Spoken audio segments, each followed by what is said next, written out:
সম্মানিত দর্শক, সবাইকে স্বাগত জানাচ্ছি নিটল টাটা ২১ রাতের আজকের আয়োজনে। আজ আমরা কথা বলবো উপজেলা নির্বাচন নিয়ে, এবং আপনারা নিঃসন্দেহে জানেন যে স্থানীয় সরকার নির্বাচনের এই পর্যায়ে প্রথম ধাপে দেশীয় উপজেলায় ভোট অনুষ্ঠিত হবে, এবং সেখানে যারা প্রার্থী হয়েছেন তাদের নিয়ে নানাবিধ কথা রয়েছে। এবার দলীয় প্রতীকে মনোনয়ন দেননি আওয়ামী লীগ থেকে, দেয়া হয়নি সেটা, এবং সেই জায়গাটায় একটি বড় আলোচনা রয়েছে যে যেহেতু দল থেকে কোনো মনোনয়ন দেয়া হয়নি, সেখানে প্রত্যেকটা যদি বলা যেতে পারে যে আসন মানে একাধিক, অর্থাৎ ৩ জন করে গড়ে প্রার্থী হয়েছেন আওয়ামী লীগ থেকে, এবং বিএনপির যেহেতু ভোটে যাবে না, কিন্তু তারপরও তাদের মধ্য থেকে স্বতন্ত্র হিসেবে যারা যাচ্ছেন দলীয় পর্যায়ে একদম নির্দেশনা দেয়া হচ্ছে তাদেরকে সেটা থেকে উইথড্র করতে। এরকম নির্দেশনা আছে, বিএনপি জামাত যদি উইথড্র করে ফেলে এবং অন্যান্য দলও যদি আরও যারা রয়েছে আরও ছোট ছোট দলগুলো তারা অংশ না নেয়, স্বতন্ত্র প্রার্থীও তেমন না থাকে, তাহলে আওয়ামী লীগের মধ্যে একটি ত্রিমুখী লড়াই হতে পারে। এই ধরনের আলোচনাটা রয়েছে। সত্যিকার অর্থে কি হতে যাচ্ছে, নিঃসন্দেহে যারা আজকে আলোচনা টেবিলে রয়েছেন তারাই বলতে পারবেন। আমরা আলোচনায় প্রবেশ করব, আর পুরো আলোচনায় আমি ফেরদৌস আহমেদ থাকছি আপনাদের সাথে। আরও যাদেরকে পেয়েছি আপনাদের সাথে পরিচয় করিয়ে দিচ্ছে। আমাদের মাঝে উপস্থিত হয়েছেন ইলিয়াস খান, জ্যেষ্ঠ সাংবাদিক, মাঝে রয়েছেন জুলফিকার আলী মানিক, জ্যেষ্ঠ সাংবাদিক ও গবেষক, এবং সর্বডানে আজ উপস্থিত হয়েছেন সুভাষ সিংহ রায়, প্রধান সম্পাদক abnews24.com। আপনাদের ৩ জনকে স্বাগত জানাচ্ছি আজকের আয়োজনে। সুভাষ সিংহ রায়, আপনি নিঃসন্দেহে শুরুটা করবেন, কারণ আওয়ামী লীগের ত্রিমুখী লড়াই এই আলোচনাটা আছে। সত্যিকার অর্থে বাকি সবাই কি বসে যাচ্ছে? আওয়ামী লীগই কি শুধু প্রার্থিতার এই জায়গাটায় প্রতিদ্বন্দ্বিতা করবে কিনা? এখন টকশোর আলোচনাতে সবচেয়ে জমজমাট হয় যারা আওয়ামী লীগের বিরুদ্ধে কথা বলেন, তথ্য দেন, উপস্থাপন করেন, সত্য মিথ্যা জায়গায় করে কেন। অর্থাৎ শুরু করটা ইলিয়াস খানকে দিয়ে করলে শুরু ভালো হতো, কারণ তিনি অনেক কিছুই বলতে পারতেন এবং উত্তেজনার পারদূর্ত। ইলিয়াস খান নিঃসন্দেহে বলবেন। আমি ব্রাম, আমার অভিব্যক্তির কথা বললাম। আপনি উপজেলা নির্বাচন হচ্ছে একটা লোকাল গভর্নমেন্টের যে নির্বাচন, তাই তো? এই নির্বাচন যে একটা নির্দিষ্ট সময় অন্তর হবেই, এবং সেই আমাদের মাত্র কয়দিন পরেই 8ই মে প্রথম ধাপের নির্বাচন হচ্ছে, 150টি উপজেলা নির্বাচন হবে। অর্থাৎ নির্বাচন আগে যেভাবে হয়েছে এখনও সেভাবে হচ্ছে, সেভাবেই হবে। এখন বলা হচ্ছে যে এখানে যারা সবচেয়ে যোগ্য ব্যক্তি, যারা জনসম্পৃক্ত, যারা একেবারে মানুষের কাজ করতে করতে একেবারে তারা জীবন সমস্ত কিছু উজাড় করে দিয়েছেন, তারা তো প্রার্থী হচ্ছেন না। মানে আগে বলতে কি এর আগের যে দুবার হলো সেটা আগে মানে আওয়ামী লীগের আগে। আচ্ছা, মানে 2015 সালের আগে, তারও ধরেন আগে, কারণ এদের তো 15 বছরের শাসনামল, তো একটা শাসনামল নিয়ে তো তারা একটা ফরম্যাট তৈরি করে, তাই না? আমরা ছাত্র জীবনে যখন সেলিম দেলোয়ারের সাথে মিছিলে ছিলাম ওই ফুলবাড়িয়া বাস স্ট্যান্ডের ওখানে, যে আমাদের মিছিলের উপর যে ট্রাক তুলে দিয়েছিল, ছাত্রলীগের নেতা ছিলেন সেলিম এবং দেলোয়ার, সেটা কিন্তু উপজেলা নির্বাচনকে প্রতিহত করবার জন্য হোসেন মোহাম্মদ এরশাদ উপজেলা নির্বাচন চালু করেছিলেন, এবং সেই উপজেলা নির্বাচনকে প্রতিহত করবার জন্য। এবং বলে রাখা ভালো, যেই স্বৈরাচারী ব্যবস্থা চালু করবার জন্য, পাকাপোক্ত করবার জন্য চালু করেছিল, আবার সেই উপজেলা পদ্ধতি বিলুপ্ত করার জন্যে যারা যে কাজ করেছে তারা কিন্তু বা সেই পদ্ধতি নিয়েই কাজ করেছে, সেই লক্ষ্য নিয়েই। রবীন্দ্রনাথের ভাষায় বলা যায়, লক্ষ্য যখন উপলক্ষ্যকে ছাড়িয়ে যায়। আমি সেটা কঠিন করছি না। আমি যেটা বলি যে স্থানীয় সরকারের নির্বাচনটা কিন্তু বাংলাদেশের অন্য জাতীয় নির্বাচন থেকে ভিন্নতা আছে, এর রূপ, রস, গন্ধ কিন্তু আলাদা। আমার এক বন্ধু আছেন আমার ডিপার্টমেন্ট, ফার্মেসি ডিপার্টমেন্টের, আমরা সমবয়সী, একই ক্লাসে পড়তাম।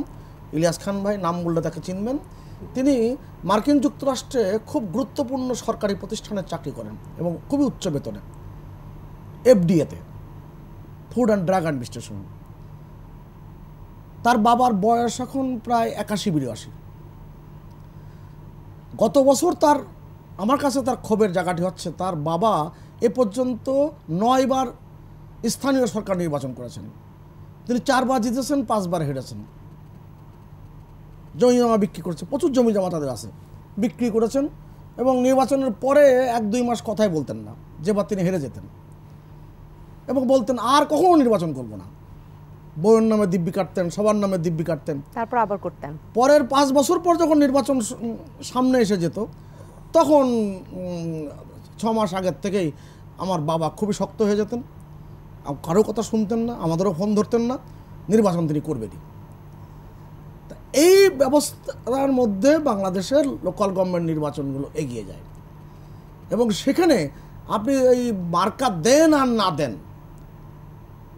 আপনি সেটা খুব বেশি তারতম্য হয় বলে আমার কাছে মনে হয় না। আর লোকাল গভর্নমেন্ট নির্বাচন মানে আপনি পার্থক্যটা খুঁজে পাননি যে দুবার যে হলো প্রতীক দিয়ে, দলীয় প্রতীকে, তার থেকে এর আগে দলীয় প্রতীক ছাড়া হয়েছে, পার্থক্য কোনো ধরনের পাওয়া যায়নি এরকম? আপনি যদি প্রশ্ন করে উত্তর দেওয়ার সময় দেন তাহলে আপনি উত্তরটা দিবেন। আর যদি বলেন যে হ্যাঁ আপনাকে প্রশ্ন করে গেলাম, আমি আরেকজনের কাছে জিজ্ঞেস করি, তাহলে অন্য ভিন্নতা। আমি আপনাকে প্রশ্নটা রেখেছি, নিঃসন্দেহে আপনি বলবেন। হ্যাঁ, আমি আপনাকে খুব খোলামেলা বলি, বাংলাদেশের লোকাল গভর্নমেন্টের যে ইলেকশন জ্ঞান হওয়ার পর তো যা দেখেছি, আমি আগেকার দিনের যে কথা বিষয়গুলো, সেগুলো নিয়ে যদি আপনি স্মৃতিচারণ করতে চাই, অনেক কথা বেরিয়ে আসবে। লোকাল গভর্নমেন্টের যারা একসময় সমাজে গুরুত্বপূর্ণ মানুষ ছিলেন, যারা শুধু দেখতে শুনতে ভালো না, যাদেরকে মানুষ ভালো মানুষ মনে করতেন, যারা প্রাক্তন শিক্ষক কিংবা সমাজের ওই জেলায় কিংবা ওই এলাকার সুশীল সমাজের প্রতিনিধি, যাদেরকে মানুষ পছন্দ করতেন এবং যারা নির্মোহভাবে কাজ করতেন, নিজের খেয়ে বনের মোষ তাড়ানোর যে প্রক্রিয়া তারা থাকতেন, তারাই মূলত কিন্তু নির্বাচনগুলোতে অংশগ্রহণ করতেন। এবং সমগ্র নির্বাচনে এই লোকাল গভর্নমেন্টের ব্যবস্থাপনা ধ্বংস করে দিয়েছে বঙ্গবন্ধু হত্যাকাণ্ডের পরে জিয়াউর রহমানের শাসনামল এবং স্বৈরাচারী শাসন ব্যবস্থা। শেষ করছে এটা উদাহরণ দিয়ে। আমি বলেছিলাম না, ইলিয়াস খান বাইরে দিয়ে করলে উত্তেজনা আরও বাড়তো, আর যাতে উত্তেজনার জায়গাটা তৈরি হয় সেজন্য আমি কিছু কিছু তথ্য আবার দিয়ে রাখতেছি, একটু উস্কানি দিচ্ছি। ৭৭ সালে ঢাকা শহরে যে পৌরসভা নির্বাচন হয়েছিল, এটা তো লোকাল গভর্নমেন্টই। তখন ঢাকা শহরে 50টি ওয়ার্ড ছিল এবং একজন আওয়ামী লীগের নিবেদিত প্রাণ মানুষ ছিলেন ফজলুল করিম, পুরন ঢাকার খুবই বনেদি পরিবারের ছেলে, সারা জীবন তিনি মানুষকে দান করেছেন, মানুষের জন্য লড়াই করেছেন। তার নেতৃত্বে এই যে 50টি ওয়ার্ডের মধ্যে 39টি ওয়ার্ডে আওয়ামী লীগের সমর্থিত প্রার্থী জয়লাভ করলো। তখনও কিন্তু মার্কা ছিল না, তখন কিন্তু ওই সংসদীয় পদ্ধতিতে কিন্তু নির্বাচন হতো। এখন যেমন রাষ্ট্রশাসিত পদ্ধতিতে নির্বাচন হয়, মেয়রের সরাসরি ভোট হয়। আগে ওয়ার্ড কাউন্সিলররা, যারা কলকাতার পৌরসভা নির্বাচন হয়, বিলেতে হয়, সেই 39টা 50টার মধ্যে পাওয়ার পরও রাত 3:30টার সময় জিয়াউর রহমান প্রেরিত প্রতিরক্ষা সচিব, আমি ডকুমেন্ট দেখাতে পারি, তিনি ঘোষণা করলেন ব্যারিস্টার আবুল হাসনাত মেয়র, মানে চেয়ারম্যান। এই লোকাল গভর্নমেন্টের হিসাব দেখেছি আমি। আপনি যদি আমার কাছে অনেক কিছু শুনতে চান, আমি দেখাতে পারবো। এবং আমার জেলা শহর যশোরে একজন ভদ্রলোক ছিলেন মনোয়ার মুক্তার। বঙ্গবন্ধু তো দেশ স্বাধীন হওয়ার পরে মুক্তারদের সব অ্যাডভোকেটশিপের মধ্যে দিয়ে দিলেন। সবাই তারা মনোয়ার মুক্তারভাবে চিনতেন। খুবই জনপ্রিয় মানুষ, ভোর 5:30টার সময় বেরোতেন। তিনি পৌরসভার ভাইস চেয়ারম্যান হয়েছিলেন, প্রথমে কমিশনার হয়েছিলেন, একসময় মেয়রও হয়েছিলেন এবং তরিকুল ইসলামকে হারিয়ে, খেয়াল করা দরকার। এবং সেই মানুষগুলো কেন জিততেন এত কিছুর পরও? এত দাপট ছিলেন তরিকুল ইসলামের, কেন জিততেন? কারণ হচ্ছে তাদের জনসম্পৃক্ততা ছিল, মানুষ পছন্দ করত। আপনার কাছে নিঃসন্দেহে আরো অনেক তথ্য রয়েছে এবং সেই তথ্যগুলো আমরা শুনবো, যেগুলো বিগত সময়ে হয়ে গেছে। এজন্য বললাম তো ইলিয়াস খান ইলিয়াস খানকে একটু শুনে নেই, যেহেতু আপনি এটাই ভাবছেন যে ইলিয়াস খান অনেক বেশি উত্তেজিত হয়ে পড়বেন সেই জায়গাটায়। আমি এইটা একটু শুরুতে আপনার কাছে জানতে চাই, যেটা সুভাষ সিংহ রায় উত্থাপন করলেন এখানে, যে আগে যারা এই নির্বাচনে অংশ নিতেন সমাজ নেতা, এখন কি সেই সমাজ নেতা পান নাকি সবই রাজনৈতিক নেতা? এটি দাদা খুব ইম্পর্টেন্ট বিষয় ইস্যু করেছেন। এটি আসলে খুবই সত্য কথা। আগে যারা ইলেকশন করতেন, ইভেন পাকিস্তান আমলে যারা প্রেসিডেন্ট হতেন, অন্যান্য লোকাল বডিতে জিততেন, সমাজের ভালো লোকগুলো, সেখানে দল মত এগুলো কিন্তু বিষয় ছিল না। কিন্তু এখন সেই চিত্র পাল্টে গেছে, নানা ধরনের বেনিফিশিয়ারি গ্রুপ সৃষ্টি হয়েছে। যেমন আজকে একটু আগে আমি দেখলাম যে মাননীয় প্রধানমন্ত্রী বলেছেন, বোধহয় আজকে ডিসিশন হয়েছে, সেটা কি 75 পরবর্তী সময় পাল্টেটা গেল কিনা সে প্রসঙ্গে আমি পড়ে যাচ্ছি। তিনি বলেছেন যে কোনো এমপির আত্মীয় স্বজন ছেলে বা যেমন দুজন এমপিকে তিনি ফোন করেছেন, তাদের ছেলেরা প্রার্থী উপজেলা নির্বাচনে, শাহজাহান খান সাহেব এবং বগুড়ায় রয়েছে। জি না, বগুড়ায় না, আরেকজন নোয়াখালীতে, দুজনের ছেলে। এবং আমাদের নিশ্চয়ই দৃষ্টি এড়িয়ে যায়নি যে নাটোরের যে একজন মন্ত্রী শ্যালক, তিনি প্রার্থী হয়েছেন, তার প্রতিদ্বন্দ্বী প্রার্থীকে, অভিযোগ না, এটা প্রমাণিত হয়েছে অলরেডি যে তিনি অপহরণ করেছেন এবং এই ভদ্রলোক বোধহয় এখন আইসিইউতে আছে। এগুলো রাজনীতি এক ধরনের বিরাজনীতিকরণের দিকে যাচ্ছে আমি বলবো। এই কারণে, কারণ প্রকৃত রাজনীতি যারা করে তারা এখন মাসেলম্যানদের কারণে, দলীয় ব্লেসিংয়ের কারণে ভালো রাজনীতিবিদরা এখন আর স্থানীয় সরকার নির্বাচনে, স্থানীয় কোনো নির্বাচনে আসতে পারছে না। কারণ নির্বাচন বিষয়টিকে বাংলাদেশে কোনো স্তরে নিয়ে যাওয়া হয়েছে। দাদা 77-এর উদাহরণ দিয়েছিল, আমি জানি না, আমার হয়তো সেটি দেখতে হবে কোন বইতে আছে। কিন্তু এখন যে অবস্থায় নির্বাচন মানে সময় প্রলম্বিত করা, আর কিছু না। যেমন এখন যারা আছে, নতুন করে 5 বছরে একজন জিতবেন। এবং জাতীয় সংসদ নির্বাচনের মতো এবারেরটাই, যেটা আপনি শুরুতে বলেছিলেন যে একদলীয় নির্বাচনই হতে যাচ্ছে। কারণ বিএনপি বর্জন করে, জামাত বর্জন করছে, অন্য ছোট দল যেগুলো ছিল, ইভেন জাতীয় পার্টি কোনো প্রার্থী খুঁজে পাচ্ছে না। তারা ভাইস চেয়ারম্যানে মাত্র 2 জন প্রার্থী পেয়েছে পুরো বাংলাদেশে। এই বাস্তবতা এখন নির্বাচন হচ্ছে। এই নির্বাচন কেমন হবে আমরা জানি, এটা আগেই আমরা জানি, এবং কারা জিতবেন সেটি অনেকটা যায়। যদি দলীয় 3 জন প্রার্থী থেকে, আপনি যেটা বলেছেন, সব জায়গায় নাই বোধহয়, অনেক জায়গায় আছে 2-3 জন করে প্রার্থী, তারও বেশিও আছে, তাদের মধ্যে হয়তো ফাইট হবে। কিন্তু সেখানে জনগণের পার্টিসিপেশন কতটা থাকবে, যে যত মাসেল পাওয়ার শো করতে পারবে তিনিই জিতবেন। এবং এর দ্বারা জনগণের কতটুকু উপকার হবে, এই কারণে বলছি, প্রকৃত জনগণের ভোটে যদি নির্বাচিত না হয়, জনগণের প্রতি কতটা কমিটমেন্ট থাকবে সেই বিষয়টা কিন্তু বলা যায়। সুতরাং এই নির্বাচন, এগুলো প্রহসনের নির্বাচন, এগুলো কোনো গুরুত্ব আছে বলে আমি মনে করি। সুতরাং দাদা যেটি শুরুতেই বলেছেন যে আমাকে দিয়ে শুরু করলে আমি খুব উত্তেজিত হওয়ার সুযোগ নেই। কারণ বাংলাদেশের নির্বাচনকে নির্বাচনে পাঠানো হচ্ছে, কোথাও কোনো নির্বাচন নেই। শুধু এই উপজেলা, স্থানীয় সরকার কেন, আমার দামি নির্বাচন দেখেছি, রাতের নির্বাচন দেখেছি, বিনা ভোটের নির্বাচন দেখেছি, আরও কত কিছু যে দেখার বাকি আছে, সেটার জন্য আমাদের অপেক্ষা করা ছাড়া আর কোনো। তাহলে হতাশ আপনি সেখানে। জুলফিকার আলী মানিক, ইলিয়াস খান তো একদম হতাশ, খুঁজেই পাচ্ছেন না, কোনো উত্তেজনাও পাচ্ছেন না।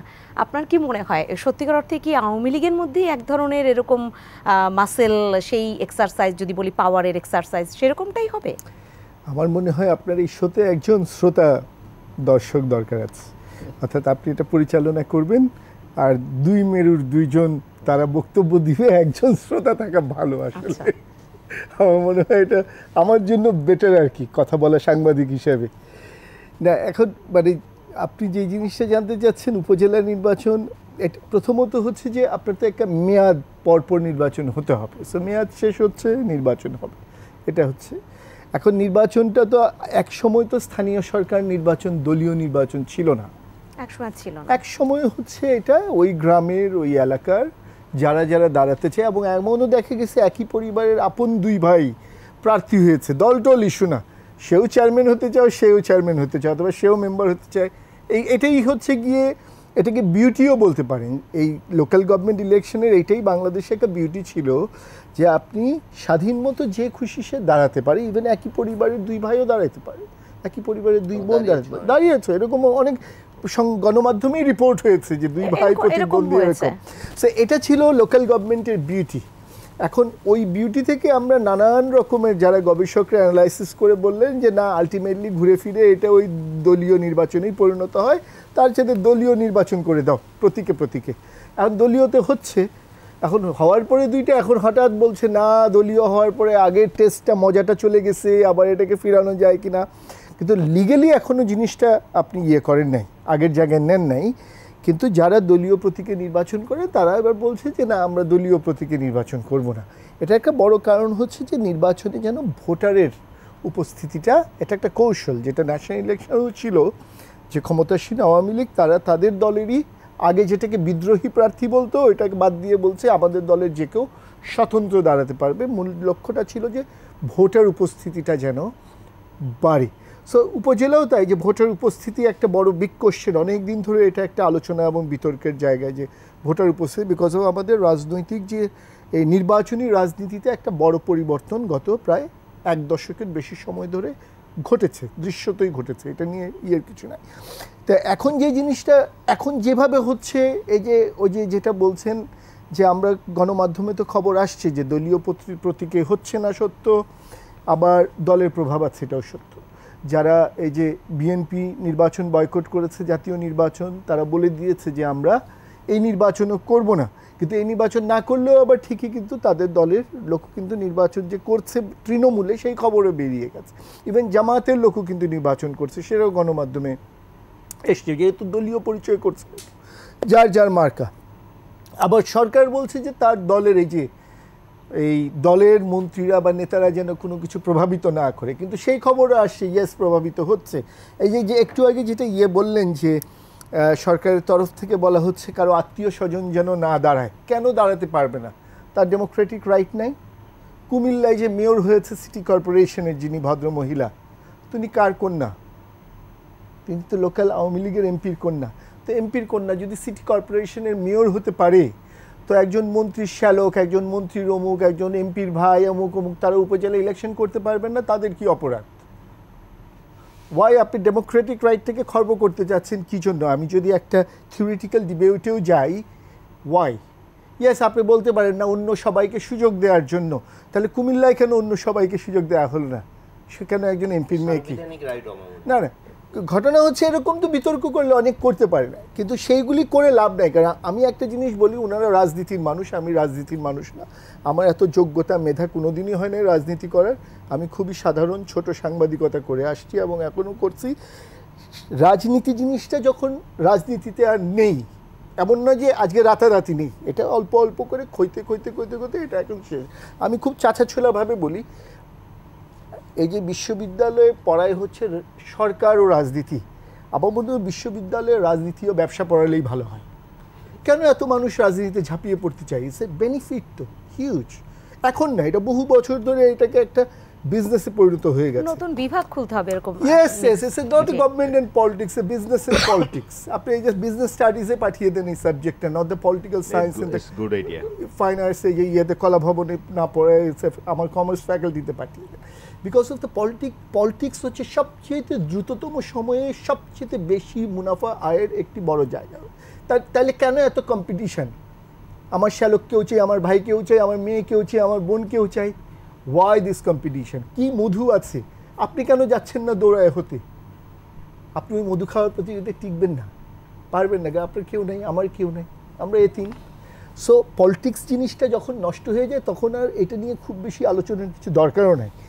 যেই জিনিসটা আমার কনসার্ন অ্যাজ এ জার্নালিস্ট, মনে করেন 10টা লোক একটা পার্টি করে, তারা নিজেরা মারামারি কাটাকাটি করে মরুক, জখম হোক, this is not our issue at all. এটা তাদের ব্যাপার, দিস ইজ দেয়ার বিজনেস। আরেক পার্টির 10টা লোক নিজেরা মারামারি কাটাকাটি করে মরে, জখম হোক, ইজ দেয়ার বিজনেস, আমাদের কিচ্ছু যায় আসে। এই 10-20 জনে মিলে মারামারি কাটাকাটি করে মরুকটা, তাতে আমাদের কিচ্ছু আসে যায় না, আমি খুব ব্রুটালি বললাম। বাট আপনাদের মারামারি কাটাকাটিতে যদি সাধারণ মানুষের জীবনে কিছু আসে যায়, তখনই আমাদের উদ্বেগের জায়গা তৈরি হবে। সো একটা জিনিস কি হবে ভেতরে, ওই যে কাকে অপহরণ করে নিবে, কাকে বসাবে, কাকে মারবে, এগুলি আমার আপনার কন্ট্রোল করার ক্ষমতা নয়। যাদের বিজনেস তারা করবে, it's their business, not our cup of tea. তাহলে আমরা সোসাইটিতে কি আলোচনা করতে বসেছি সাংবাদিক হিসেবে? ইয়েস, এই ইলেকশনকে কেন্দ্র করে সাধারণ মানুষের জীবন যেন কোনোভাবেই বিপদগ্রস্ত না হয়, দুর্বিষহ না হয়। তাহলে কনসেপ্টটাই অনেকখানি বদলে গেল কিনা? সুভাষ সিংহ রায় এখানে আসতে চাই, কারণ কনসেপ্ট আমি শেষ করে নিই। জি, অফ কোর্স দ্য পলিটিক্সের whole concept has been change completely. এটা তো সুভাষ দাই শুরু করেছেন। এক সময় যারা রাজনীতি করতো, যারা জনপ্রতিনিধি হতে চেত, উনি ওনার সাথে ইকো করেছেন। Yes, he was completely right. তাহলে রাজনীতি তো তারা করছেন না, তাহলে কারা করছেন রাজনীতি? যারা এটাকে ব্যবসায় পরিণত করতে পেরেছেন সফল। কারণ স্বজন না থাকলে আমি এতিম। হ্যাঁ, কিন্তু একটা সময় তো আমরা জানতাম জনগণ আমার সাথে আছে, আমি সবচেয়ে বেশি শক্তিমান। না, মাঝখানে বসে যিনি যে কথাগুলো বললেন, তার সাথে আমার পরিচয়ের সূত্র তো অনেক আগের থেকে, এবং তার কথার সবসময় যে বেশ ভারী হয় সেটা আমি জানি আগের থেকে। তার লেখা যেমন ভারী, কথাও ভারী। আমি সোজাভাবে কিছু সহজ সরল কথা বলি। রাজনীতির কথা বলছেন ইলিয়াস খান ভাই, রাজনীতি তো এমন ছিল না। এমন কি ছিল? জিয়াউর রহমান সাহেব বললেন, I will make politics difficult for the politician. কারা আসলেন গ্রাম সরকারে? আপনি যদি এখন গ্রাম সরকারের লিস্টটা নেন, জিয়াউর রহমান সাহেব যে গ্রাম সরকার করেছিলেন, আমি মানিক ভাইকে অনুরোধ করব, গ্রাম সরকারের লিস্টটা যদি দেখেন, সমাজের কোন কোন ব্যক্তিগুলোকে গ্রাম সরকারে অন্তর্ভুক্ত করা হয়েছিল। আবার দেখেন 1955 সালে ঠিক যেই বছরে শাহ আব্দুল করিম বঙ্গবন্ধুকে নিয়ে গান লিখলেন বাংলার নয়নতারা, ছাত্র সমাজ, বাংলাদেশের জনগণ বঙ্গবন্ধুকে 60-এর দশকের শেষের দিকে বঙ্গবন্ধু উপাধি দেয়, আর শাহ আব্দুল করিম দেয় হচ্ছে সেই 1955 সালে। শাহ আব্দুল করিমের সে বিখ্যাত গান, আগে কে সুন্দর দিন কাটাইতাম, লম্বা গান, কিন্তু ওই গানের পরে কথাগুলো তো অনেকেরই মনে থাকার কথা না।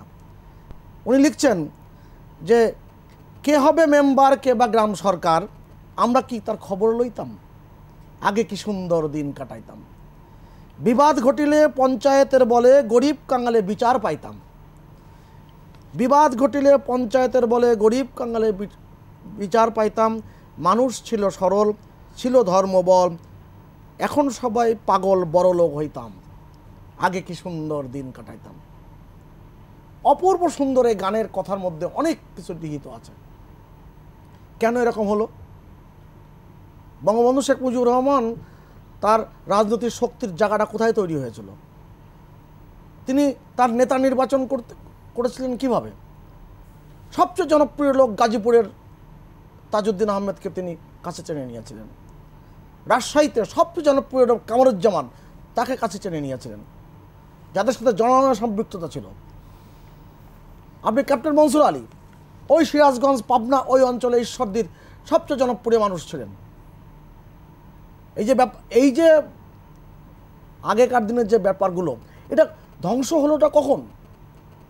আমরা তো বলছি যে ব্যত্যয় আছে, হয়েছে। কেন হয়েছে? সমাজে কারা এই ঢাকা শহরে যে সিটি কর্পোরেশনে 2 ভাগে বিভক্ত হয়েছে, 2 সিটি কর্পোরেশনে আপনি যারা কাউন্সিলরের দায়িত্ব পালন করছেন, তারা কি নির্বাচনের পরে কি অনেককে চেনা যায়, দেখা যায়, কাজে প্রমাণ হয়? আমি তো এই জন্য বলি, আমার এই যে লোকাল গভর্নমেন্টে যে সংবিধানের 59 ধারা, সেই ধারা যে স্থানীয় শাসন লিখেছে, এইটার সঙ্গে একমত না। জি, না, আপনি যেটা বললেন যে ব্যত্যয় ঘটেছে, কিন্তু সেই ব্যত্যয় থেকে এবার ফিরিয়ে আনতে এখন আওয়ামী লীগ কি করছে, আমি শুনবো আপনাকেই বিরতিটা নিয়ে এসে, বিরতি নিয়ে ফিরি। সম্মানিত দর্শক, নিটোল ডট 21 রাতে সময় হচ্ছে একটা ছোট্ট বিরতির। অল্প সময়ের মধ্যে আমরা ফিরে আসবো, নিঃসন্দেহে এই আলোচনার সাথে থাকবেন।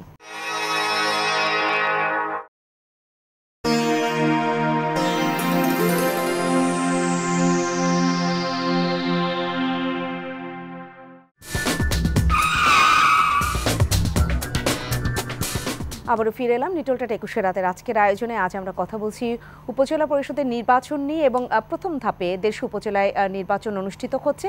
সেখানে চেয়ারম্যান পদে যারা প্রার্থী রয়েছেন তাদের নিয়ে নানাবিধ কথা রয়েছে, যে সব দল অংশগ্রহণ না করলে আওয়ামী লীগের মধ্যে থেকেই যে এই 150 আসনে দেখা যাচ্ছে 466 জনের মতো প্রার্থী, গড়ে এক একটি আসনে 3 জন করে আওয়ামী লীগের প্রার্থী। সেক্ষেত্রে ত্রিমুখী লড়াই হচ্ছে কিনা, বা এই যে নির্বাচনটা একমুখী হয়ে যাচ্ছে কিনা, নানাবিধ আলোচনা সমালোচনা রয়েছে। সেটা নিয়ে আছে আমরা কথা বলছি। সুভাষ সিংহ রায়, আমি একটু শেষ করলাম, কারণ আমার তো মনে হয়েছিল, কেন সচরাচর সঞ্চালকরা যখন বিরতিতে যান তখন তারা বলেন যে আপনার কাছেই ফিরে আসবো, অনেক সময় ভুলে যান, অন্য কাছে চলে যায়। তা আপনাকে ধন্যবাদ। আমি আপনাকে বলে, আপনি যে 466 জনের কথা বলেছেন, মূলত ব্যতিক্রম সঞ্চালক, তা তো বটে, এগ্রি করবেন? হ্যাঁ, আমি এক বাক্যে বলতে ভালোও লাগে আমার, জানি না শুনতে ভালো লাগে কিনা, অবশ্যই শুনতে ভালো লাগে কথা। মোট জমা দিয়েছেন 466 জন, না 666 জন, না 696 জন। আমি আপনাকে একটা তথ্য দিই, যে ইলিয়াস খান ভাই বললেন না যে নির্বাচন ব্যবস্থাকে ভেঙে ফেলা হয়েছে, নির্বাচন কি হয়েছে।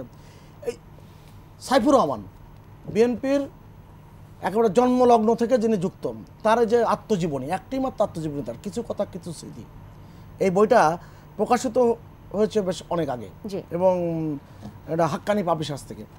তিনি এক জায়গায় লিখছেন, গণভোটের ফল যে এত অবিশ্বাস্য রকম হয়ে পড়বে স্বপ্নেও ভাবিনি। অবিশ্বাস্য এতটা যে 90% বেশি হা ভোট পক্ষে দিতে আসে। পরবর্তী কোনো সরকারের আমলে 90% বেশি লোক ভোট দিতে এসেছে এমন ইতিহাসও নেই। এমনকি পূর্ব পাকিস্তানের লোকদের জন্য অত্যন্ত গুরুত্বপূর্ণ 70 নির্বাচনও এত লোক ভোট দিতে আসেনি। আমলারা কীভাবে নির্বাচন পরিচালনা করেছিল আমার জানা নেই। হতে পারে তাদের ব্যালট পেপারে জাল করার কুপরামর্শ ওপর থেকেই দেওয়া হয়েছিল।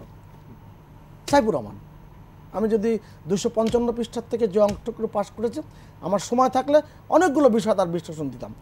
আপনি এই যে নির্বাচনে বড়লেখা উপজেলায় একটি মাত্র জায়গায় বিনা পর্যায়ে নির্বাচিত হয়েছেন একজন ভদ্রমহিলা, তিনি কিন্তু বিএনপির ওই এলাকার সাধারণ সম্পাদক। অতএব এই যে দলগুলো অংশগ্রহণ করছে না বলছে, বিএনপিকে বিএনপিতে আছে, বিএনপিকে মির্জা ফখরুল ইসলামের আওয়ামী নিয়ন্ত্রণে আছে, বিএনপিকে বিএনপির দ্বারা নিয়ন্ত্রিত হয়। প্রশ্ন তো অনেক, সব উত্তর ইলিয়াস খান ভাইয়ের জানা, কিন্তু সব উত্তর ইলিয়াস খান ভাই দিবেন না এবং দেওয়ার কথাও না, দিতে খারাপও লাগবে। অর্থাৎ স্বাভাবিক কারণে বাংলাদেশের নির্বাচন ব্যবস্থাপনা যে আগের থেকে খারাপ হয়েছে যখন এক বাক্যে বলে, সেটা মানতে একটু কষ্ট হয়। আর দ্বিতীয়ত আগের থেকে ভালো হয়েছে এটা বলে, আমি যে সুনির্দিষ্ট প্রশ্নটা রেখেছি সেটার উত্তরটা এখন আমি পাইনি। নির্দিষ্ট করুন।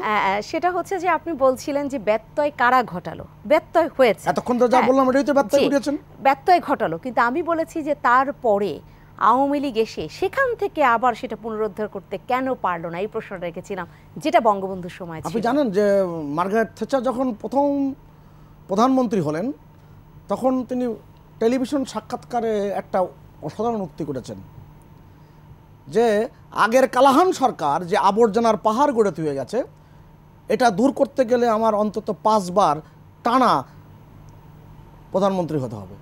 তা ব্রিটেনের জনগণ তাকে 3 বার প্রধানমন্ত্রী করেছিল। কারণটা কি? আওয়ামী লীগের আরো আসলে আমি সে কথা বলিনি, এক বাক্যে উত্তর কিন্তু উপসংহারে আসা কিন্তু মুশকিল। আপনার গৌরচন্দ্রিকার সাথে আমি একমত, কিন্তু এই এক বাক্যে উপসংহারে আসা কিন্তু মুশকিল। কেননা বাংলাদেশের রাজনৈতিক ব্যবস্থাপনার ত্রুটি আছে। কারণ একটি দল দিয়ে রাজনীতির সুশাসন হয় না, সুরাজনীতি হয় না। ইন্দিরা গান্ধীকে জিজ্ঞেস করা হয়েছিল, অধ্যাপক নিমাই সাধন বসু একজন বিখ্যাত পণ্ডিত ব্যক্তি ছিলেন, তার শেষ সাক্ষাৎকার নিয়েছেন, জিজ্ঞেস করছেন আপনার কাছে রাজনীতি শব্দের অর্থ কী? এক কথা উত্তর দিয়েছেন, রাজনীতি মানেই হচ্ছে জীবনকে প্রতি মুহূর্তে একটু একটু করে সুন্দর করা। আমরা কি সেই ব্যাপারগুলো এখন দেখি? রাজনীতি মানে কি? এখন প্রতিপক্ষকে হামলা করা, রাজনীতি প্রতিপক্ষকে বিনাশ করে দেওয়া, রাজনীতি মানেই হচ্ছে যে জাতির সাহিত্য, সংস্কৃতি, সভ্যতা সব ধ্বংস করে দেওয়া। কি ঘটেছিল? উনি তো সাক্ষী। 1993 সালে কি হয়েছিল? 1400 সাল উদযাপন কমিটিতে কি হয়েছিল? বেগম সুফিয়া কামালকে কেন ঢুকতে দেওয়া হয়নি? কেন কাজ করতে দেওয়া হয়নি? কেন আব্দুল মতিন চৌধুরী তৎকালীন স্বরাষ্ট্রমন্ত্রী বলেছিল এটা বিজাতীয় সংস্কৃতি, নববর্ষ, এটা পালন করতে দেওয়া হবে না? কেন উদ্ভব ঘটেছে আসলে সেই প্রশ্নের উত্তরগুলো তো প্রশ্ন যখন করেছেন উত্তরগুলো আমার মতো করে আমার দেওয়ার চেষ্টা করছি। নিঃসন্দেহে আমি আবার ঘুরে এসে আপনাকে এই জায়গাটায় আবারও শুনবো। ইলিয়াস খান, আপনারও হয়তো বলার মতো যদি বলি যে সেই রাজনীতিকে একদম কঠিন জায়গায় নিয়ে যাওয়ার যে ব্যাপারটা, ডিফিকাল্ট এই শব্দটা ব্যবহার করেছেন সুভাষ সিংহ রায়, সেখানে আপনি কিছু যুক্ত করবেন কিনা যে কতটা কঠিন আসলে করে গেলেন? তার এবং যারা আওয়ামী লীগের নেতৃবৃন্দ আছেন, দাদাও যদি সাংবাদিক, তাদের মুখ বক্তব্যে হচ্ছে বিএনপির আমলে খুব খারাপ ছিল দেশ, ভোট ব্যবস্থা ছিল না, মানবাধিকার ছিল না, আইনের শাসন ছিল না। এখন তো দীর্ঘদিন ধরে তারা ক্ষমতায় আছেন এবং অত্যন্ত সুপরিকল্পিতভাবে 75 সালে করেছিলেন ঘোষণা দিয়ে একদলীয় শাসন ব্যবস্থা। এখন আবার অত্যন্ত সুকৌশলে ডামি নির্বাচন করে একদলীয় শাসন ব্যবস্থা কায়েম করেছে। কারণ আমরা জানি যে গত যে পার্লামেন্ট নির্বাচনটি হয়েছে, সেখানে কিন্তু ঘুরে ফিরে সব আওয়ামী লীগের লোক, বাইরে কত 6-7 জন লোক আছে বোধহয়। এখন তো দেশ সুন্দর হওয়া উচিত। এখন কতটুকু সুন্দর হয়েছে? আর ভোট ব্যবস্থা যদি এরকমই চলে, তিনি মার্গারেট থ্যাচার একটা উদাহরণ দিলেন, তো এখন তো সুযোগ আছে। এখন যে অবস্থা দেশে সৃষ্টি করছে প্রশাসন, আইন শৃঙ্খলা রক্ষাকারী বাহিনী, এবং আমার বন্ধু মানিক সাহেব খুব ভালো একটি কথা বলেছেন, একটি ডিপার্টমেন্টের নাম বলেছেন। আরেকটি বিষয় কিন্তু আছে, এখন কিন্তু সবাই প্রশাসক হতে চান। আর কিছু দেশের দরকার নেই, কোনো বিজ্ঞানী দরকার নেই, কোনো গবেষক দরকার নাই। ঢাকা বিশ্ববিদ্যালয়ে আমি শুনেছি যে সকাল থেকে লাইব্রেরিতে, ভোর রাত থেকে যে লাইব্রেরিতে লাইন দেয়, যাতে তারা লাইব্রেরিতে ঢুকতে পারে, তারা বিশেষ পড়ার জন্য প্রস্তুতি নিচ্ছে। এটা তো করা হয়েছে। আমি শেষ করি। দেশ তো এখন এই অবস্থায় এসছে, আইন শৃঙ্খলা রক্ষাকারী বাহিনী, প্রশাসন, অন্যান্য যে সরকারি অর্গানগুলো আছে, এগুলো তো এখন এক দলের হয়ে গেছে, এর বাইরে তো আর কিছু নাই। কারণ আমরা দেখি যে এসপি সাহেব নৌকার পক্ষে ভোট চান, ডিসি সাহেব নৌকার পক্ষে ভোট চান, ওসি সাহেব নৌকার পক্ষে ভোট চান। সুতরাং এখন তো দেশ সুন্দর করার অনেক সুযোগ আছে বলে আমি মনে করি। এবং আওয়ামী লীগ যেটি বলেছে 41 সাল পর্যন্ত তারা দেশকে আরও উন্নতির শিখরে নিয়ে যাবে, সেটি যাক, তাতে অসুবিধা কি? আপনাকেই শুনবো, কিন্তু আমি একটু স্পষ্ট করি। সুভাষ সিংহ রায়কে যেমন প্রশ্নটা করেছিলাম যে কেন তারা করতে পারেনি, তিনি আবর্জনার স্তূপের কথা বলেছেন। কেন পারেনি তারা তো স্বীকার করে না। প্রশাসনের যেটা বললেন, যদি এমন হয় যে আমরা কোনো কিছুর অভ্যস্ততার মধ্যে ঢুকে গিয়েছি, ধরেন আমি প্রশাসনিক কোনো একজন সেই কাঠামোর মধ্যে আছি, আমি দীর্ঘ বছর যদি সেই অভ্যস্ততার মধ্যে ঢুকে যাই, পরবর্তীতে আমাকে কি অন্য ধরনের আবার অভ্যস্ততায় প্রবেশ করানোর ব্যাপারটা তো সহজ হবে কিনা? না, সেটা কিভাবে হবে? এখন ধরুন যে 15 বছর আগে যিনি এন্ট্রি লেভেলে ঢুকেছেন তিনি একজন বড় কর্মকর্তা, এবং আওয়ামী লীগের সফলতা হচ্ছে এত বেনিফিশিয়ারি সৃষ্টি করেছে, তাদের প্রয়োজনে এখন আওয়ামী লীগকে ক্ষমতায় রাখতে হচ্ছে। যেন তারা রাতে ভোট করছে, দামি ভোট করছে, বিনা ভোটে নির্বাচন করছে। আমরা জানি যে 2014-তে কী হচ্ছে, 2018-তে কী হয়েছে, এবং কোন কোন জায়গা থেকে এগুলো প্রেসক্রিপশন এসছে, এটা কিন্তু বাংলাদেশের মানুষ বুঝে। আমি হয়তো এই অনেয়ারে সেটি বলতে চাই না, কারণ 14 সালে যে নির্বাচন হচ্ছে অনেকে নির্বাচন করতে চেয়েছে, কিন্তু তাদেরকে নানা হুমকি ধামকি দিয়ে বসিয়ে দেওয়া হচ্ছে। 154 জন কমিশনের কথা বলছেন না, আমি স্পেসিফিক আমি এখানে নাম বলতে চাই না। সুতরাং এই অবস্থা সৃষ্টি করা হয়েছে। সুতরাং আওয়ামী লীগের তো এখন যথেষ্ট উন্নতি করার সুযোগ আছে। জিয়াউর রহমান সাহেব গ্রাম সরকার খুব খারাপ লোক দিয়েছিল, 75 আগে দেশ স্বর্গ ছিল, আমরা ছেলেবেলায় দেখেছি বা এখনও ইতিহাস পড়ে জানি। একদলীয় শাসন ব্যবস্থা করা হয়েছে, গণতন্ত্র হত্যা করা হয়েছে, সেগুলো খুব স্বর্ণযুগ ছিল। সুতরাং এখন তো সুযোগ আছে, কারণ সব কিছু তাদের নিয়ন্ত্রণে, পুরো দেশ তাদের নিয়ন্ত্রণে। এবং নির্বাচন ব্যবস্থা শুধু এই স্থানীয় সরকার পার্লামেন্ট নির্বাচন এগুলো না, ট্রেড বডিতে যে নির্বাচনগুলো আছে, যে তিনি দীর্ঘদিন সাংবাদিকতা করেছেন, আমরা একসঙ্গে সাংবাদিকতা করেছি, এখন তো করছেন, তো সেখানে তো কোনো নির্বাচন নাই। এখন আমি এই উদাহরণটি প্রায় দিই, আপনার সাথে বোধহয় 2-1 দিয়েছি, যে আগে যে বিএমএ নির্বাচন, তারপর ইঞ্জিনিয়ারিং ইনস্টিটিউটের নির্বাচন, এফবিসিসিআই নির্বাচন, এই বিজিএমএ নির্বাচন, এগুলো খুব উৎসবমুখর নির্বাচন ছিল, এবং তাদের যারা ভোটার তাদের প্রতি এক ধরনের কমিটমেন্ট ছিল। এখন বিশ্বের জায়গা থেকে বলে দেওয়া হয় অমুক সভাপতি। আমার প্রশ্নটা ওখানে, আপনি যেটা বললেন সেটা যদি সেটাই আমি দাবি করতে চাই, দাদা যেটা বলেছে। এখন আওয়ামী লীগ কি করে করবে যদি বিএনপির সময়ে, সে সময়ও দেখা যায় যে এই প্রশাসনিক যে অবকাঠামো তার মাঝখানে, অর্থাৎ আমরা যাদেরকে বলি, তার মধ্যে সেখানে যদি দলীয় প্রভাব খাটানো হয়, এখন তো তারা সেই সুযোগটা নিবে। আমি একটি উদাহরণ দিই। আমাদের এলাকায় যে মুক্তিযোদ্ধা কমান্ডার ছিলেন, তিনি বিএনপি সভাপতি ছিলেন, তার মেয়ে বিসিসি টিকেছে, কিন্তু যখন বিভিন্ন গোয়েন্দা সংস্থা রিপোর্ট দেয়, তখন যে এমন রিপোর্ট দিয়েছে সেই মেয়েটির আর চাকরি হয়নি। এখন ব্লাড টেস্ট করে 14 পুরুষ আগে কে কোন দল করতো সেগুলো দেখে বিভিন্ন বাহিনীতে, বিভিন্ন এই প্রশাসনে, আইনশৃঙ্খলা রক্ষাকারী বাহিনীতে লোক নিয়োগ দেওয়া হয়। সুতরাং এখন তো করার সুযোগ আছে। তা আমি আশা করতে চাই যে আওয়ামী লীগ আরও দীর্ঘদিন যান, তিনি 3বার এসেছেন, আরও 2বার মার্গারেট থ্যাচার একটা উদাহরণ দিয়েছেন, আরও 2বার আসুক, এসে তারা একটা আমাদের সুশাসন উপহার দিক। আমরা এরকম চাই না যে প্রার্থীকে ধরে নিয়ে এমন অবস্থা করা হবে তাকে সিসি তো নেওয়া হবে, এই অবস্থা আমরা চাই না। যে দাদা খুব চমৎকার একটি কথা বলছেন, সুশীল মানুষ আগে নির্বাচন করতে, সময় যারা ভদ্রলোক, তারা কিন্তু এখন আর নির্বাচনের দিকে আসতে চায় না। এমন একটি চক্র সৃষ্টি করা হচ্ছে গ্রামে গঞ্জে, পাড়া মহল্লায়, বাজারে, এখন আর কোনো ভালো মানুষ নির্বাচন করছে, ভালো মানুষ নির্বাচন করছে। এই অবস্থা থেকে উত্তরণ আওয়ামী লীগ চেষ্টা করছে, কারণ সবকিছু তাদের নিয়ন্ত্রণ, তাদের বাইরে তো কিছু নাই। দায়িত্ব সবই আওয়ামী লীগের কিনা, কারণ সুভাষ সিংহ রায় বলেছেন এককভাবে তো কাজটা করা যায় না। তারা দাবি করতে তাদের বাইরে আর কোনো লোক নাই, রাজনৈতিক দল তাদের বাইরে। যেমন আমি বলি বিএনপির কথাই বলি, তিনিও হয়তো জানবেন, বিএনপিকে তারা দলই মনে করে না, কিন্তু আওয়ামী লীগের 12 জন মন্ত্রী আছেন, সকালে বিএনপিকে গালাগালি করে দিন শুরু করেন, রাত 12টা পর্যন্ত গালি। আমি একটা উদাহরণ দিই, পররাষ্ট্রমন্ত্রী, তার কাজ হচ্ছে পররাষ্ট্র বিষয়ক, তিনি তার বক্তব্য আপনি গণমাধ্যমের কল্যাণে আপনিও দেখবেন যে তার মূল বক্তৃতা হচ্ছে বিএনপিকে গালাগালি করে, এর বাইরে আর কোনো তার কাজ নেই। সুতরাং এখন তারা দেশ চালাচ্ছে, হয়তো বিরোধী দলগুলো কোনো কার্যকর বিরোধিতা করতে পারছে না, বা কি বলে যে এক ধরনের এই যেগুলো তারা করছে এর প্রতিবাদ বা এর শক্ত অবস্থানে দাঁড়াতে পারছে না, এই জন্য তারা দেশ এভাবে চালাচ্ছে। এবং আরও 2বার, দাদা তো 2বার বলেছেন, তাদের তো 41 সাল পর্যন্ত, আমি জানি না 41 সাল পর্যন্ত কভার হয়, 3বার বা 4। এমনও হতে পারে যে তারা এমন একটি সিস্টেম করতে পারে যে তারা চিরদিন ক্ষমতায় থাকে, সেটি করলে বাধা দেবে কি? বাধা দেওয়ার কেউ নাই তো দেশে। হয়তো কিছু কিছু প্রতিবাদ হবে, কিন্তু সেটি কতটা কার্যকর হবে সেটি বলার কিন্তু আমাদের সুযোগ নেই। সুতরাং বিএনপির দোষ না দিয়ে দেশে যাতে সুশাসন ফিরে আসে, সুশাসন দেওয়া যায়, একটু ভোট যেন আমরা দিতে পারি, এটুকু শুধু চাই। আমাদের তো আর কিছু নেই, আমরা তো একদিন 5 বছরে একদিন ভোট দিই, সেটি যেন রাতে না হয়ে যায়, সেটি যেন আমরা দিনে দিতে পারি। আমাদের যে প্রিয় প্রার্থী বা প্রিয় মানুষ, তাকে যেন আমরা নির্বাচন করতে পারি, এটি যেন আমাদের উপর চাপিয়ে দেওয়া না হয় যে আমি নৌকো থাকবে, দামি থাকবে, সবই তাদের লোক। 7 জানুয়ারি নির্বাচনের কথা তো এখন আবার সবাই বলছে ওটা দিনেই হয়েছে, ওটা রাতে হয়নি। জুলফিকার আলী মালিক, আমি 7 জানুয়ারির দিনে রাতে বলিনি, দামি হয়েছে আর কি। আচ্ছা, এটা দামি হয়েছে, আগে রাতে হয়েছিল। জুলফিকার আলী মানিক, তাহলে আসলে কোন অবস্থাটা, আপনি তো তখন শ্রোতা হয়ে থাকতে চাচ্ছিলেন, মানে আমরা আসলে কতটা দর্শক হয়ে আছি যদি বলি। ইলিয়াস খানের কথা অনুসারে, তিনি যেভাবে তার বক্তব্য অনুসারে যে আওয়ামী লীগ আসলে এখন মারছে, যদি এভাবে বলা হয়, আবার কেউ কেউ বলছেন আওয়ামী লীগ আগে মার খেয়েছে, তাহলে মার খাওয়া আর মার দেয়া, এভাবে কি রাজনীতি চলবে কিনা বাংলাদেশে? আলোচনায় তো বসছিলাম বোধহয় উপজেলা নির্বাচন নিয়ে, কিন্তু ওখানে আর নাই বোধহয়, আমরা একদম রাজনীতির আলোচনায় চলে আসছি, ইতিহাস। শোনেন একটা জিনিস, এই যে আমি আমার আগের ইয়েতে বলেছি যে আজকে যে রাজনীতি নিয়ে দুঃখগুলো, এটা তো একদিনে রাতারাতি তৈরি হয় না, এটা ক্ষয়টা একটু একটু একটু একটু করে হতে হতে হতে হতে এটা আজকে এই পর্যায়ে এসছে। অর্থাৎ ক্ষয়টা ধারাবাহিকভাবেই হয়েছে, মানে এখন কে শুরু করেছে, কে এটাকে ত্বরান্বিত করেছে, কে কোথায় করেছে, কিন্তু এখন 24 সালে এসে যেই জিনিসটা আপনি মানে কেউ কারো দায় কোথাও কতটুকু কমাতে পারবে সেটা নিয়ে ওই আলোচনায় যাওয়ারই দরকার নেই, কার বেশি কার কম। এখন সবার ঘাড়ে কিছু কিছু দায় পড়ে যাবে, কিন্তু কারণ হচ্ছে যে এই কালচারটা চেঞ্জ হয়ে গেছে। তো একটা জিনিস আমি বিশ্বাস করি ব্যক্তিগতভাবে, এখনও কোনো ভুল, কোনো অন্যায় আরেকটি ভুল এবং আরেকটি অন্যায় দিয়ে সংশোধন হয় না, এটা হয় না, হয় না এবং হয় না।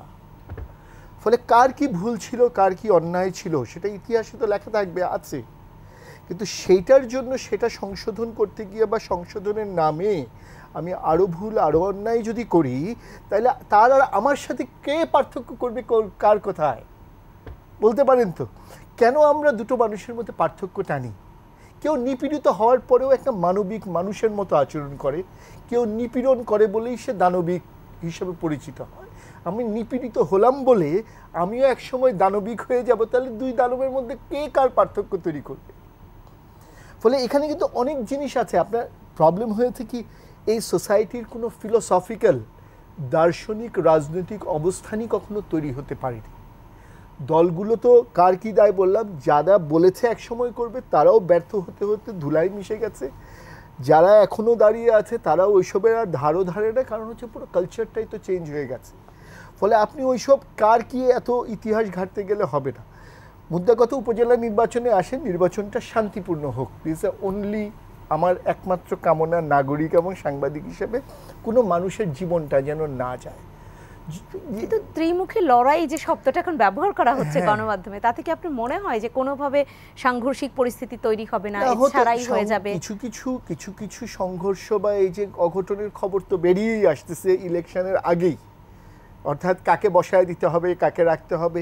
এখন কোথায় সব জায়গায় যে ত্রিমুখী হবে তা তো না, কোথাও দ্বিমুখী হতে পারে, কোথাও চতুর্মুখী হতে পারে, কোথাও বিনা প্রতিদ্বন্দ্বিতা হবে। আপনি তো এরকম কোনো কিছু, তবে ইয়েস, যেহেতু 14 সালের ন্যাশনাল ইলেকশনে বিনা প্রতিদ্বন্দ্বিতা 152-53 জন পার্লামেন্টে জিতার পরে যেহেতু এটা নিয়ে প্রচুর কথাবার্তা হয়েছে, এই জন্য লাস্ট ন্যাশনাল ইলেকশনে কিন্তু আগেই প্রাইম মিনিস্টার বলে দিয়েছেন কেউ বিনা প্রতিদ্বন্দ্বিতা নির্বাচিত হবে না, সবাইকে প্রতিদ্বন্দ্বিতা করতে হবে।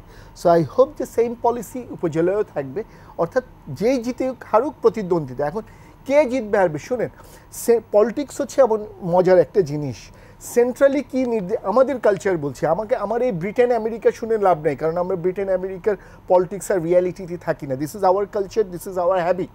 আমি আমেরিকান হ্যাবিট নিয়ে জন্মাই নাই, আমি বাংলাদেশের হ্যাবিট নিয়ে জন্মাইছি, ফলে আমাকে এখানে বসেই গল্প দিতে হবে, বাইরের উদাহরণ টেনে কোনো লাভ নাই। শোনেন, এইটাও বলি, ইন্ডিয়ার উদাহরণ টেনেও লাভ নাই। কংগ্রেসের একটা হিস্টোরিক রোল ছিল ইন 1947 ব্রিটিশ বিরোধী ইয়েতে। লুক এট দ্যাট পার্টি, আজকে সেই ইতিহাসের গৌরব দিয়ে কিন্তু সেই পার্টি আজকে বিজেপির সাথে ফাইটে মানে খুব কঠিন হচ্ছে তার জন্য। সো গৌরবই। আমি কোনো এক সময় ক্লাসে মেট্রিকে স্ট্যান্ড করছিলাম, আর আমি মাস্টার্সে এসে ফেল করছি, আমার ওই স্ট্যান্ড দিয়ে আজকের দিন গুণা হবে না, আজকের দিন গুণা হবে আমাকে আজকের দিন দিয়ে। পৃথিবীতে তাই হয়। যদি আপনি বিদেশের উদাহরণই দেন, এই যে আমার একজন ঘনিষ্ঠ, আমার নিজের একটা আত্মীয় পিএইচডি করেছে আমেরিকায়, এবং আমেরিকার এডুকেশনের পলিসি হচ্ছে তুমি স্কুলে কি পড়ছিলা ফেল না পাস কত মার্কস পেলে, this is not important. What is your score today, this is important. তোমার অনার্সে কী ছিল, দিস ইজ নট ইম্পর্টেন্ট। তুমি আজকে কোথায় আছো, এটা হচ্ছে ইম্পর্টেন্ট। আর আমার দেশের এডুকেশন হচ্ছে ফার্স্ট ডিভিশন পাইছিলেন কিনা, 3টাতে অনার্সে ফার্স্ট ক্লাস কিনা, অমুক কিনা।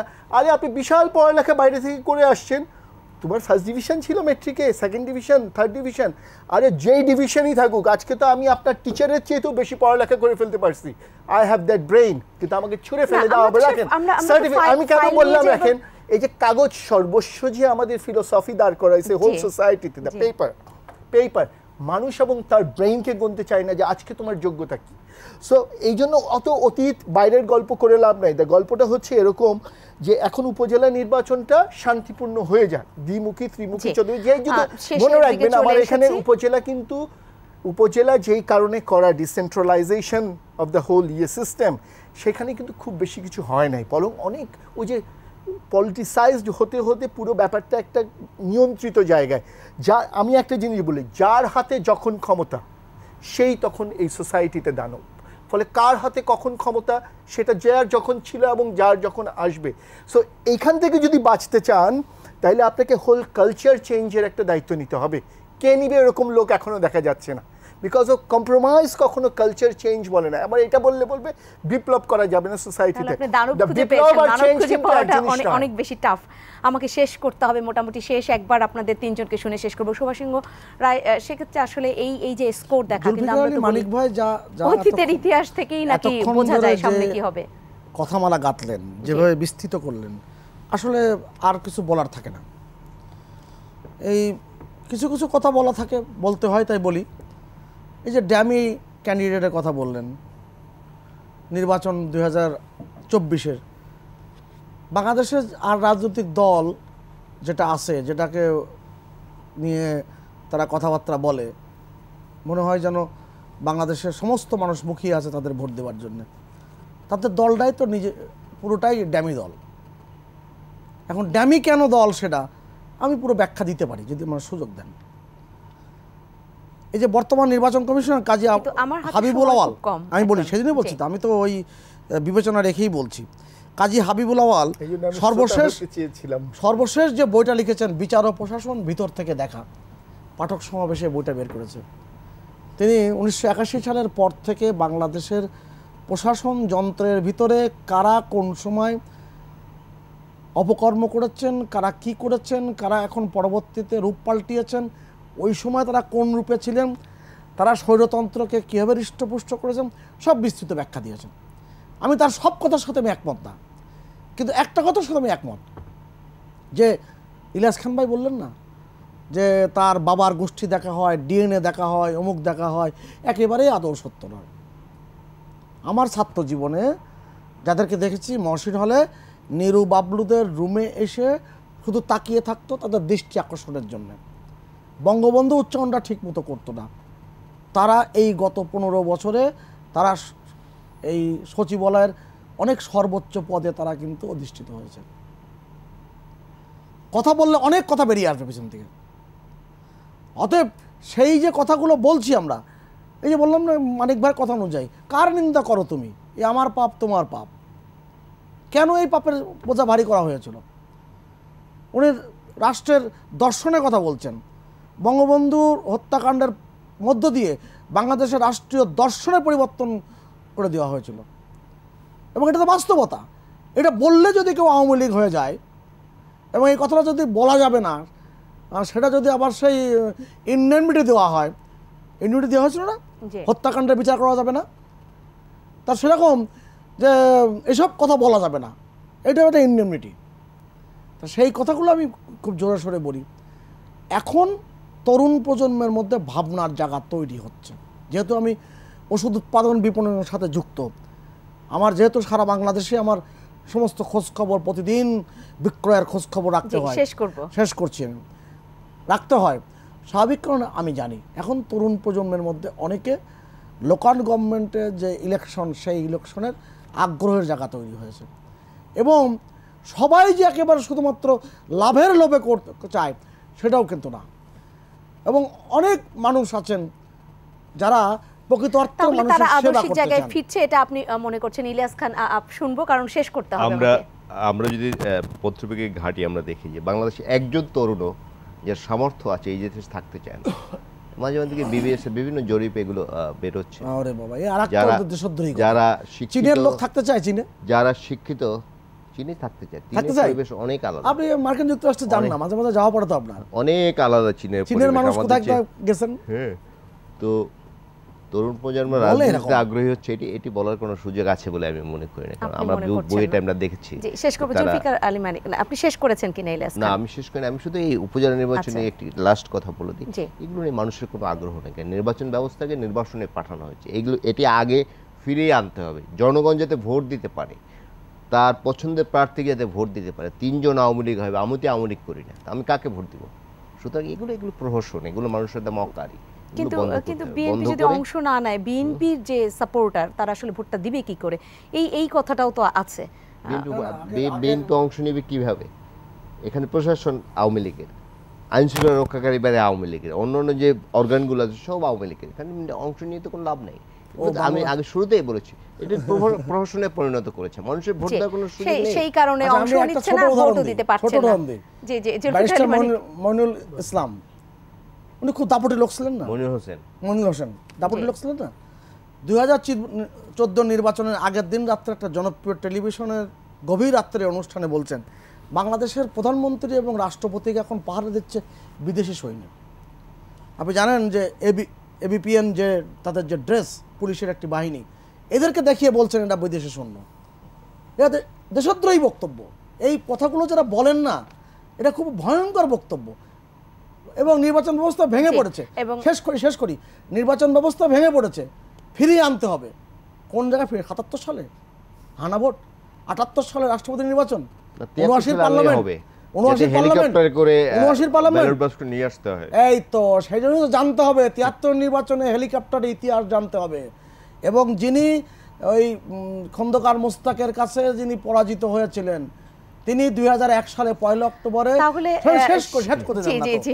2001 সালে 1 অক্টোবরের নির্বাচনে ইঞ্জিনিয়ার আব্দুর রশিদ তার জীবনের ইতিহাস লিখে গেছেন।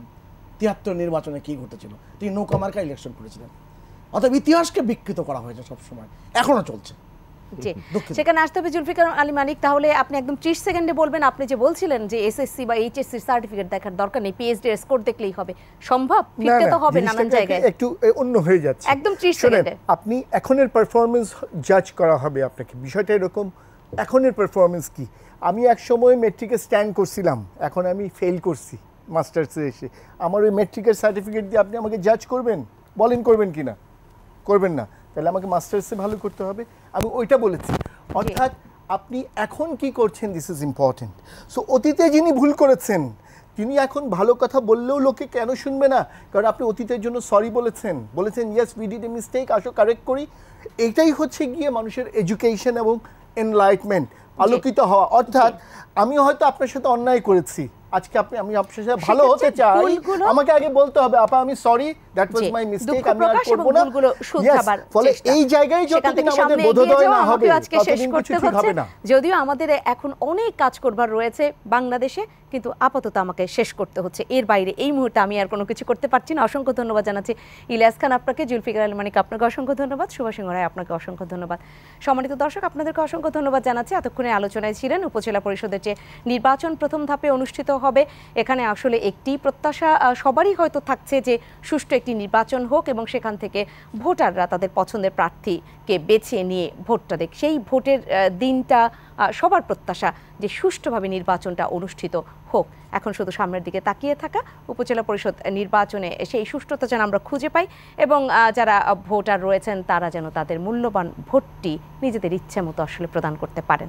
সেই প্রত্যাশায় আমরাও শেষ করছি আজকের আয়োজন। সবাই ভালো থাকবেন, শুভরাত্রি।